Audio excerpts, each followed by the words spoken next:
Hello students, आप लोग का वेलकम है सेक्युलर क्लासेस में। और जैसा कि इसके पहले वाले लेक्चर क्लास 12 ऑर्गेनिक हेलोल्केन और हेलोरेन्स का आप क्लासिफिकेशन देखे थे। क्लासिफिकेशन हम लोग बात कर लिए थे और आज हम लोग बात करेंगे इनके आईपिक नेम।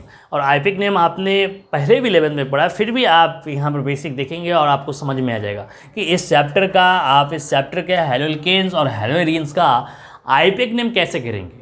ओके और आपको ये चीज़ें तो पता है हेलो एल्केन्स है क्या, यही डिटेल्स आप देख रहे हैं। हेलो एरीन की बात करेंगे, ये बेंजीन लाइक स्ट्रक्चर में सीएल कनेक्ट रहता है, हेलो एरीन होते हैं और ये हेलो एल्केन। ओके ये क्लियर है।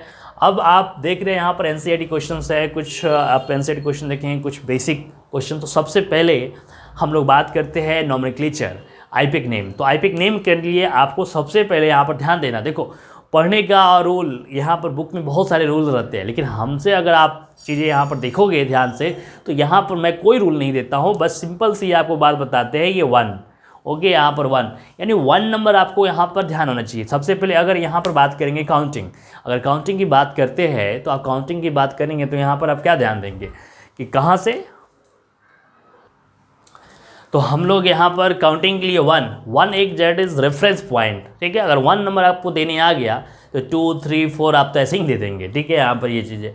अब दूसरा, जब आप काउंटिंग करते हैं तो यहाँ पर कार्बन का एक चेन दिखेगा, जैसे आप देखो 1, 2, 3, यहाँ देखो 1, 2, 3 कार्बन का चेन इधर भी जा रहा है और इधर भी जा रहा है। तो आप किधर की ओर जाएंगे ये आपको ज़रा ध्यान देना है, आप किधर की ओर जाएंगे, ठीक है। मैं एक एग्जाम्पल यहाँ पर और बढ़ा देता हूँ। ओके अब आप नीचे की ओर जाओगे कि स्ट्रेट जाओगे, ये आप कैसे डिसाइड करेंगे, ठीक है, यहाँ पर ध्यान देंगे। दूसरा, यानी 1 नंबर देने के बाद आपको ध्यान देना है longest chain. Okay longest chain यानी कार्बन कितने आप मैक्सिमम आप ले सकते हैं अपने काउंटिंग में, ये एक इम्पॉर्टेंट है, ठीक है। यहाँ पर 1 एंड लॉन्गेस्ट चेन। अब करना है क्या आपको, आप देखो CH3 CH2 CH2 Cl। अब यहाँ 1 नंबर कहाँ देंगे, एक रेफरेंस नया चीज़ है। 1 नंबर देने के लिए नया चीज़ देखो, नया चीज़ क्या, यहाँ पे कार्बन कार्बन कार्बन बट यहाँ Cl है। तो आपको ये मिल गया कि Cl से हम क्या करेंगे, जो Cl जिस कार्बन से कनेक्ट है वो कार्बन को लेकर आगे बढ़ना है। तो इसमें यहाँ पर देखिए है, आप यहाँ 1 एंड 2 एंड 3 दे देंगे। और थोड़ा सा ये नेमिंग जब आप लिखते हैं तो इसका एक पैटर्न आप शॉर्ट में आप रख सकते हैं। सबसे पहले पैटर्न में आप प्रीफिक्स रखो, फिर यहाँ पर आप वर्ड रूट, और 2 चीज़ चलता है यहाँ पर सफिक्स आपका, यहाँ पर एक प्राइमरी और प्लस सेकेंडरी। वर्ड रूट में जैसे आपको पता है 1 कार्बन है, 2 है, ओके मिथ इथ ये चीज़ें आप देखें। प्रीफिक्स में जैसे Cl Br I और एल्काइल ग्रुप, ये आपका प्रीफिक्स में आते हैं। और सफिक्स प्राइमरी में आ गया single bond, double bond, triple bond. Single के लिए ANE यूज़ करते हैं, ट्रिपल के लिए, डबल के लिए ENE और ट्रिपल के लिए YNE यूज़ करते हैं, राइट, ठीक है यहाँ पर। और सफिक्स जो सेकेंडरी आपका यहाँ पर आता है, ये आपका फंक्शनल ग्रुप हो गया, एल्कोहल हो गया, एल्डिहाइड हो गया। तो ये एक पैटर्न होते हैं। अब आप इसमें आप देख सकते हैं ये Cl आप किस कैटेगरी में आते हैं, सफिक्स में या प्रीफिक्स में, आप यहाँ पर देख सकते हैं, ठीक है। डन, चलिए क्लियर दिख रहा है आपको। तो आप Cl देख रहे हैं प्रीफिक्स में आते हैं और Cl के लिए क्या यूज़ करते हैं, क्लोरो है। ओके तो कितने पे लगाया, 1 पे यहाँ पर क्लोरो और 1 और डैश, ये सब बेसिक चीज़ है, आप समझ रहे हैं ऑलरेडी। 3 है, 3 कार्बन के लिए आप यहाँ यूज़ क्या करते हैं बताएंगे, 3 कार्बन के लिए प्रॉप, ओके, और ANE है प्रोपेन, तो 1 क्लोरोप्रोपेन। बस सिंपल ये चीज़ आप समझ में आ गया। अब आप इस सेकेंड वाले काउंटिंग यहाँ से कर सकते हैं। Cl यहाँ पर कनेक्ट है, तो अब आपको क्या करना है, Cl जिस कार्बन से कनेक्ट है यहाँ 1 नहीं देना है, ये कार्बन को लेकर काउंटिंग आप आगे बढ़ाएंगे, ठीक है। तो ये कार्बन को लेकर काउंटिंग आप यहाँ से भी कर सकते हैं और यहाँ से भी आप सेम चीज़ दिखेगा 1 2 और यहाँ भी 1 2, तो आपको कोई दिक्कत है नहीं। और फिर यहाँ पर आ गया 2 क्लोरो और 3 कार्बन है तो प्रॉप ANE प्रोपेन। अब ये नीचे वाले एग्जाम्पल को आप क्लियर करेंगे, ठीक है। अब आपको ये पता चल गया Cl इस कार्बन से कनेक्ट है, तो यहाँ से काउंटिंग नहीं करेंगे, कार्बन को लेकर आगे। तो एक कार्बन को लेकर आगे हम बढ़ सकते हैं, ऐसे यहाँ से चल रहे हैं तो ऐसे जा सकते हैं और एक स्ट्रेट जा सकते हैं। आपके लिए कौन यहाँ बेनिफिट है, कौन आपका यहाँ पर काउंटिंग बनेगा, या स्ट्रेट वाले या यहाँ से नीचे डाउन वाले। तो आप देख रहे हैं मैक्सिमम कार्बन मैंने बताया 1 2 3 और इधर 4 और 1 2 3 4 एंड 5, ऐसे जाओगे तो 5 आएगा। तो आपका ये एक स्ट्रेट ऐसा काउंटिंग करोगे, आप यहाँ से काउंटिंग करोगे कि यहाँ से करोगे, अब ये डिसाइड करना है यहाँ से CL जहाँ से नज़दीक आएगा, सुनेंगे अच्छे से, बस सब चीज़ क्लियर होगा। अब CL नज़दीक यहाँ से देखिए 1 2 3 और यहाँ 1 2 3 बात बराबर है, आप कहीं से भी कर सकते हैं। अगर एक कार्बन इसमें बढ़ा देते हैं तो फिर आपको चीज़ें क्लियर हो जाता है। एक चीज़ और बढ़ा देते हैं CH2 एंड CH3। अब देखो आप काउंटिंग कहाँ से कर देते हैं 1 2 3 4 और इधर 1 2 3। अब नीचे से आप काउंटिंग नहीं करते, अब ऊपर से करते। पहले था आप नीचे से करो ऊपर से, बात बराबर है, सेम है, सही होगा दोनों से। अब यहाँ से काउंटिंग करेंगे 1 2 3, अब 4 उधर नहीं जा सकते, 4 5 एंड 6। अब यहाँ देखो 3 पे क्या क्या लगा है, 3 पे दो चीज़ें आया, एक CH3 आया और CL आया। CH3 भी आपका ये प्रीफिक्स में ही लिखेंगे और CL को भी प्रीफिक्स में लिखेंगे, दोनों को प्रीफिक्स में लिखना है। तो कैसे काम करोगे, तो सबसे पहले यहाँ अल्फ़ाबेट करते हैं, इसको क्लोरो बोलते हैं और इसको मिथाइल बोलते हैं। तो सबसे पहले यहाँ क्या आ जाएगा, आप लिख सकते हैं इसे 3 क्लोरो और 3 पे ही मिथाइल लगा हुआ है, 3 पर मिथाइल और 6 कार्बन है तो क्या बोलेंगे हेक्सेन, 3 क्लोरो 3 मिथाइल हेक्सेन। तो आई थिंक ये आप 3 एग्जाम्पल आपको क्लियर हो चुके हैं। अब हम लोग चलते हैं NCERT नॉमेनक्लेचर। अब यहाँ पर देखेंगे डबल बॉन्ड है और ये Br है, तो प्रायोरिटी आप किसको देंगे, डबल बॉन्ड को या Br को? प्रायोरिटी आप किसको देंगे, डबल बॉन्ड या Br? तो यहाँ पर प्रायोरिटी आप देंगे डबल बॉन्ड, ये चीज़ ध्यान रखेंगे। ओके, अगर आप Br Cl F के साथ डबल बॉन्ड आ जाए, ट्रिपल बॉन्ड आ जाए या फंक्शनल ग्रुप आ जाए तो प्रायोरिटी आप इन्हीं को देंगे, Br को नहीं देंगे। अब ये डबल बॉन्ड को प्रायोरिटी आपने दे दिया ऑर्डर, ये चीज़ आपको ध्यान रखना है।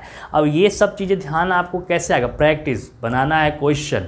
जैसे आप ये सारी चीज़ समझ गए और इन पर बेस्ड जो NCERT जो भी क्वेश्चन है आप उसको सॉल्व करो, बस ये आपको प्रैक्टिस हो गया, और क्या चाहिए आपको। अब यहाँ डबल बॉन्ड को प्रायोरिटी है तो डबल बॉन्ड देखो कहाँ से नज़दीक है, 1 2 और इधर करेंगे तो 1 2 3, यहाँ से करेंगे तो 1 2 3 और इधर 1 2। तो अब आपको समझ में आ रहा है, अब से यहाँ पर नज़दीक है तो 1 2 3 और ये 4 एंड ये 5। अब यहाँ पर ये ब्रोमो तो आपको पहले ही आएगा, तो 4 ब्रोमो। अब 5 है तो क्या करेंगे, पेंट बोलेंगे, और डबल बॉन्ड है तो इन लगाएंगे, कितने नंबर पर इन लगाएंगे, पेंट, और 2 इन लगा दिया। ये ड्रॉ द स्ट्रक्चर है, 1 क्लोरो 4 इथाइल साइक्लोहेक्सेन, ऐसा भी स्ट्रक्चर आता है। अब साइक्लोहेक्सेन एक मिल गया तो आप क्या करेंगे, साइक्लोहेक्सेन का आप यहाँ पर बना लेंगे, इससे साइक्लोहेक्सेन बना लिए। अब यहाँ पर 1 क्लोरो 4 इथाइल लगाया तो आप अटैच कर दो 1 2 3 4 5 6, और 1 पर आपको क्लोरो लगा हुआ है तो क्लोरो ऐड कर दो, सिंपल। यहाँ पर ये 1 पर क्लोरो, अब 4 इथाइल है, 4 पे आप यहाँ पर ऐड कर देंगे CH2 एंड CH3। तो ये एक आप देख रहे हैं, आपने यह स्ट्रक्चर से नेमिंग किया और नेमिंग से ड्रॉ द स्ट्रक्चर कैसे आप करोगे, तो ये चीज़ है आपको। अब यहाँ पर कुछ कॉमन नेम टाइप का आपका नोमेनक्लेचर आते हैं, कॉमन नेम टाइप का नोमेनक्लेचर, तो वो क्या है आप यहाँ देखेंगे, that is a benzene like structure है। तो आपको यहाँ पता है ना, ये 1 2 3 4 5 6, तो ये क्या बोलोगे 1 2 और 2 क्लोरो है तो आप बोलते हैं डाई क्लोरो और बेंजीन, राइट, यहाँ ऐसे बोलोगे। इसमें आप क्या बोलोगे, यहाँ पर आप देखो 1 2 3 4 5 6, तो आप क्या बोलेंगे यहाँ पर, ये इसका नेमिंग आप ऐसे करते हैं 1 और 3 डाई ब्रोमो, सॉरी क्लोरो ही है, डाई क्लोरो और बेंजीन।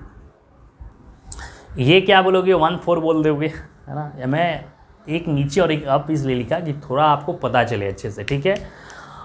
अब ये 1 2 3 एंड 4 5 एंड 6, तो 1 और 4 डाई क्लोरो और बेंजीन, डाइक्लोरो बेंजीन, 1 4 डाइक्लोरो। अब यहाँ आपके बुक में बेंजीन या स्ट्रक्चर है ना, तो ये पोजीशन और ये पोजीशन, इन दोनों के बीच कोई गैप नहीं है।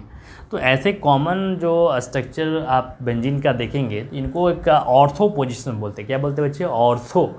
क्या है ये, किस पोजीशन पे है, आपको ऑर्थो पर है। ये बेंजीन का कॉमन नेम में आता है। अगर ये दोनों में कोई गैप नहीं है तो यहाँ ऑर्थो पोजीशन होता है, ठीक है। यहाँ इन दोनों के बीच एक गैप है, कम गैप देखते हैं, नॉट ज़्यादा। यहाँ 1 2 3 है, ज़्यादा वाला नहीं, कम गैप, तो एक गैप है तो ये मेटा आता है। ये कौन सा पोजीशन है बच्चे, ये मेटा वाले है।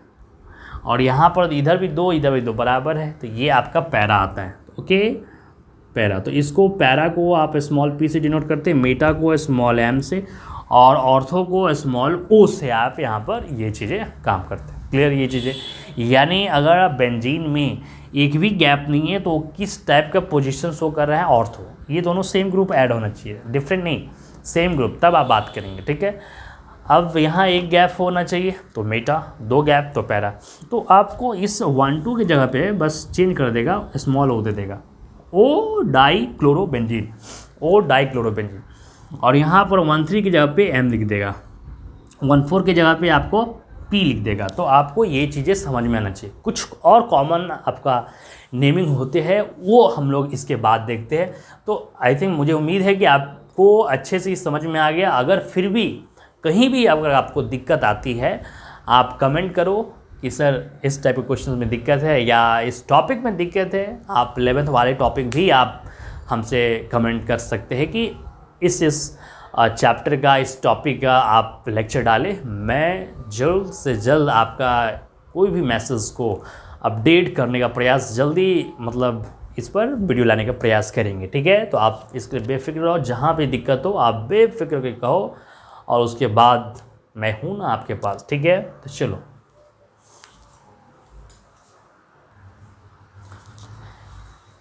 ये कुछ कॉमन नेम है और ये कॉमन नेम आपको पता होना चाहिए।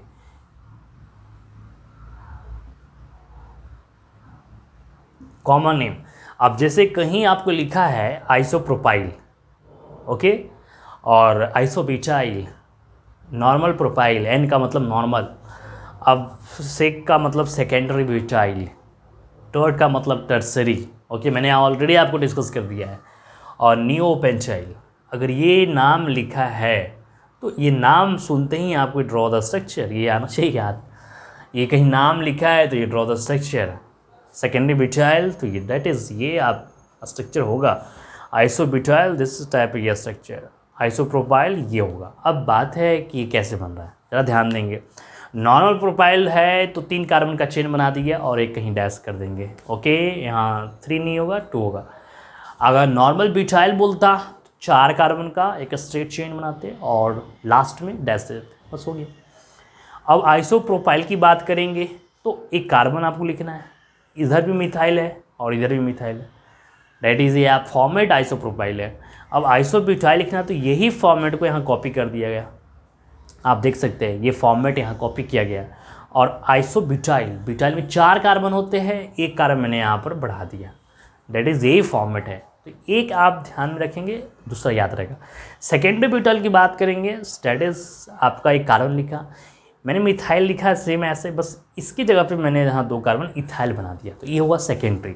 यहाँ पर ये चीज़ ध्यान रखना है आपको, आइसो का मतलब होता है कि जो डैश लगाते हैं ये कार्बन कितने कार्बन से कनेक्ट है इसके आसपास, एक कार्बन है तो ये 1 डिग्री।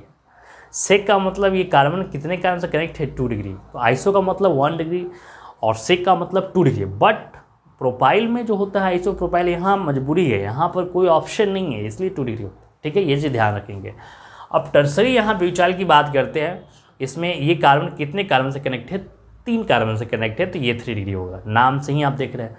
नियो का मतलब 4 डिग्री होता, नियो का मतलब आप यहाँ पर देख सकते हैं, यानी ये जो इसके कार्बन के चारों तरफ आप देख रहे हैं कितने कार्बन यहाँ बीच में है, तो आप देखेंगे यहाँ 4 डिग्री कार्बन है। तो नियो पेंटाइल का मतलब होता है ये चारों तरफ से कार्बन जो ये घिरा हुआ है। ठीक है, ये चीज़ आपको ध्यान होना चाहिए। तो आप सीधा सा बात है, नियो पेंटाइल चारों तरफ से 5 कार्बन है, टर्ट ब्यूटाइल 3 कार्बन है, सेक ब्यूटाइल आप देख रहे हैं, आइसो ब्यूटाइल और आइसोप्रोपाइल। तो बेसिक मतलब आपको इतने कॉमन नेम याद होना चाहिए, कॉमन नेम देख करके ड्रॉ द स्ट्रक्चर आपको पता होना चाहिए। जैसे आपके एनसीईआरटी क्वेश्चन में लिखा हुआ है 4 टर्ट ब्यूटाइल 3 आइसोहेप्टेन। अगर आप हेप्टेन बनाते हैं, ड्रॉ द स्ट्रक्चर 1 2 3 4 5 6 एंड 7, और ये 1 2 3 4 5 6 7 काउंटिंग कर दिए, डेट आप कर दिए, 3 आइडो है 3 आई कर दिया। अब 4 पे टर्ट ब्यूटाइल लगाओगे तो टर्ट ब्यूटाइल का स्ट्रक्चर ड्रॉ आपको आना चाहिए। टर्ट ब्यूटाइल क्या है, डेट इज़, यानी इसको आपको क्या करना है, यहाँ पर ये ज्वाइन कर देना है, यानी सी लिखना है और CH3 and CH3 and CH3। तो यहाँ तक आप ये लेक्चर से आप हेलो एल्केन और हेलो एरीन का आईपिक नेम आप बना सकते हैं और सॉल्व कर सकते हैं। एक्सरसाइज का क्वेश्चंस आप बना सकते हैं और क्लासिफिकेशंस और 1 डिग्री 2 डिग्री क्या। अब इसके बाद जो नेक्स्ट टॉपिक हम लोग पढ़ेंगे MOP method of preparations of haloalkanes और हैलोजेंस, मतलब अब ये सारे कंपाउंड कैसे आप बनाओगे, क्या करेंगे कि बन जाएगा, और फिर इसके बाद केमिकल प्रॉपर्टीज़। तो मेथड ऑफ प्रिपरेशंस के लिए आप थोड़ा बुक देखकर रखेंगे और फिर हम लोग नेक्स्ट लेक्चर का एंजॉय करेंगे MOP। ओके, तब तक आप एक्सरसाइज क्वेश्चन, इंटेक्स क्वेश्चन आप NCERT एंजॉय करो, बनाओ, कहीं दिक्कत हो आप हमसे जुड़ जाओ। Okay, thank you.